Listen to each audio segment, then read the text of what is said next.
Greetings, my name is Stefan Ortego, and thank you for tuning in to my presentation about Nintendo as a platform. Let us begin. So I have my primary link and my secondary link here. My primary is a schoolworks.umt.edu article about how Nintendo as a gaming platform has been outperforming both the handheld and console market for quite some time now, even related to the Wii era of gaming.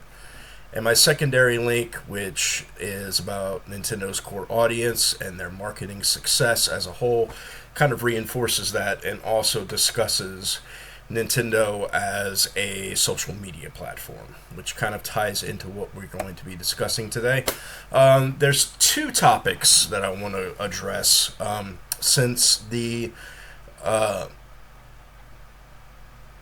since the assignment was kind of vague. I wanted to cover both aspects of a platform, both a physical gaming platform in this slide and a social media platform in this side, since Nintendo can classify for both.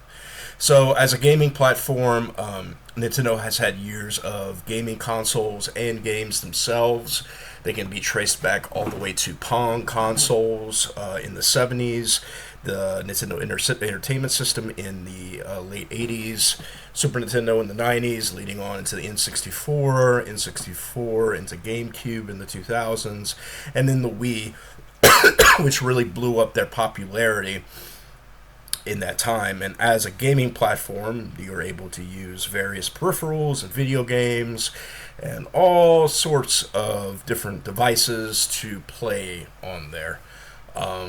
Basically running the gambit until now with the Nintendo Switch that you can see there on the screen. They also operate as an online platform, so Nintendo has had some form of online gaming since the GameCube era, even though it wasn't as popular back then. But they really blossomed with their friendly code system and online gaming in the Wii era, keeping in mind that their competitors, Xbox and PlayStation, were doing the same.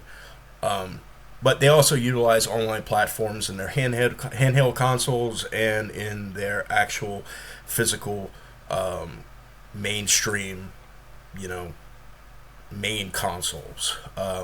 Which leads into my third point about handheld and console games.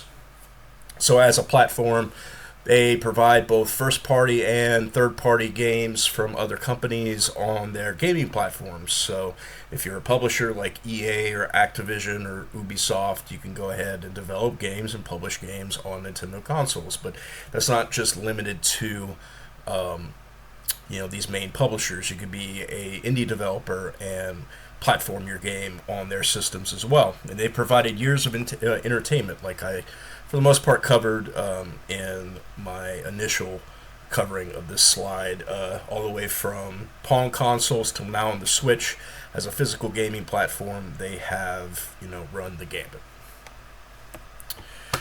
As a social media platform, so Nintendo utilizes multiple social media platforms. Here's an example of them on X, Twitter, right here, advertising a game called Skatebird.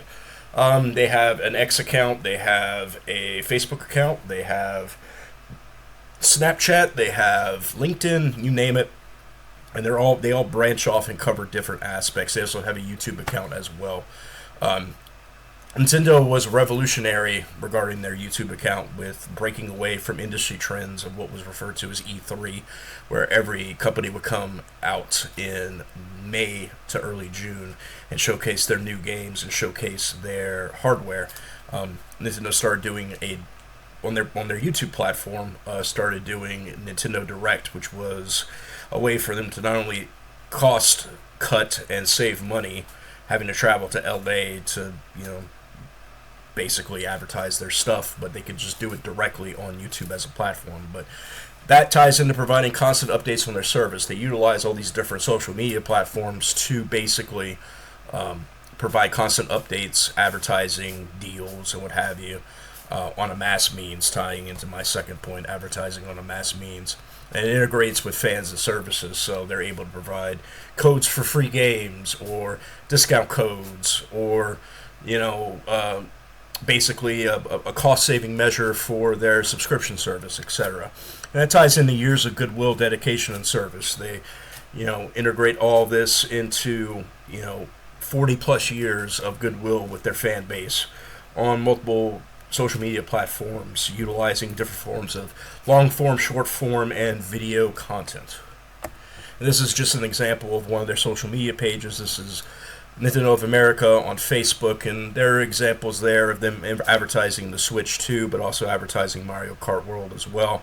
And if you scroll down a little bit, which I can't, but typically on the bottom they would have deals or free game codes or subscription codes for their Nintendo online service that would basically benefit the consumer, but also keep them tied into news and deals and what have you.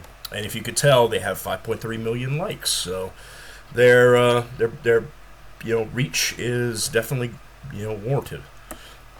And my final thoughts, Nintendo does a great job of both being a physical gaming platform that supplies consumers with a great array of content and games to choose from, a great online platform for people to get together and be a part of their subscription service and also their gaming platform service. And on the social media platform side, they do a great job of both advertising and also providing a connection with their core audience through means of subscriptions, online codes, and news. Basically looping them into the fact that they are, just as a whole, a great, online platform and a good social media platform. And thank you for watching my video, and have a great day. Take care. Bye-bye.